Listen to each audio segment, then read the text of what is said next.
Bonjour, 5 minutes c'est le temps qu'il me faut pour vous présenter comment renseigner un dossier de sinistre routier dématérialisé. Prenons un exemple pour bien comprendre la conduite à tenir. Je suis le conducteur du VSAV qui vient d'avoir un sinistre routier en intervention. Le constat a été renseigné et signé sur place par les deux parties, le conducteur du véhicule tiers et moi en tant que conducteur du VSAV. Au retour du CIS, deux actions doivent être entreprises. Tout d'abord, prendre une photo ou faire un scan du constat qui vient d'être rempli. Le format image ou PDF fonctionne. Une fois réalisé, j'enregistre le fichier sur mon ordinateur et je donne l'original du constat à ma chefferie de centre. Ce document papier sera transmis au groupement de rattachement. Deuxième action, il faut remplir le dossier sinistre dématérialisé.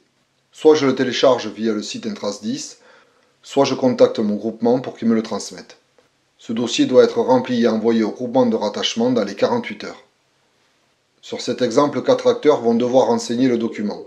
Le conducteur du véhicule accidenté, le chef d'agré qui a accompagné le conducteur, le chef de centre concerné ou son représentant, et le chef de groupement de rattachement ou son représentant.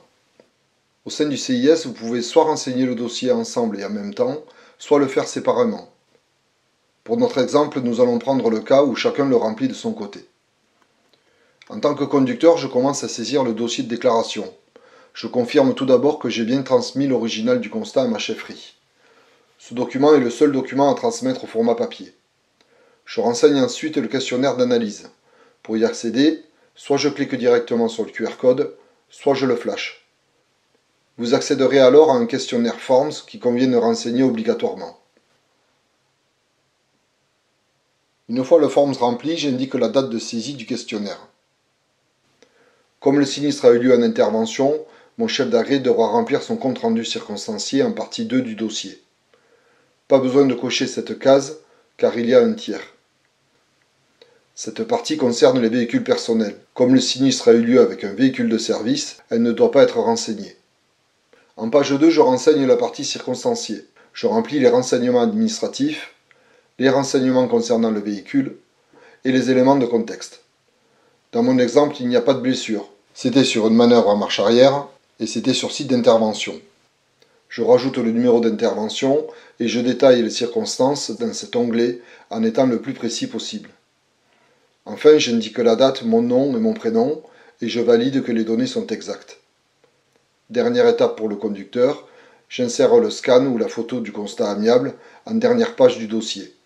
Pour cela, il suffit de cliquer sur la zone grise. Une fenêtre vous demandera le chemin à utiliser pour joindre et insérer le fichier.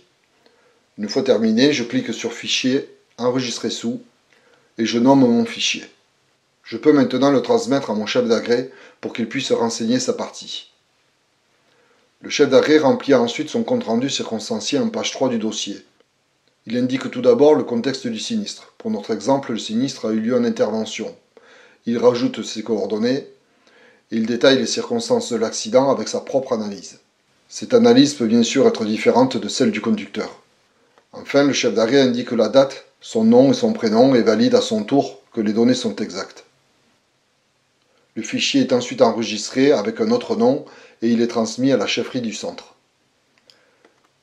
Dernière étape au sein du centre d'incendie et de secours, la validation du dossier par la chefferie du centre. Le chef de centre ou son adjoint remplit la troisième partie intitulée « Action correctrice locale et courrier de sensibilisation » située en page 4 du dossier. Il indique tout d'abord les actions mises en place au sein du centre de secours. Il donne ensuite un avis sur le fait d'adresser ou pas un courrier de sensibilisation signé du directeur, au conducteur et ou au chef d'agré. Il finalise ensuite le dossier en vérifiant que toutes les parties ont bien été renseignées et en validant les données en bas de la première page. Il indique la date, son nom et son prénom et clique sur le bouton Validation. Il enregistre à son tour le fichier finalisé et le transmet par courriel à son groupement de rattachement. Comme a pu le faire le chef de centre, le chef de groupement de rattachement s'assure que le dossier est complet et qu'il a été correctement renseigné.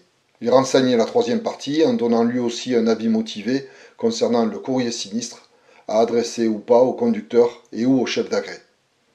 Enfin, il finalise et valide le dossier en bas de la première page en indiquant la date, son nom et son prénom et en cliquant sur la case « Validation des données ». Le document peut enfin être transmis au service assurance du groupement administratif et financier. C'est la fin de ce tutoriel. Au besoin, vous pouvez bien sûr contacter votre groupement de rattachement. Bonne route.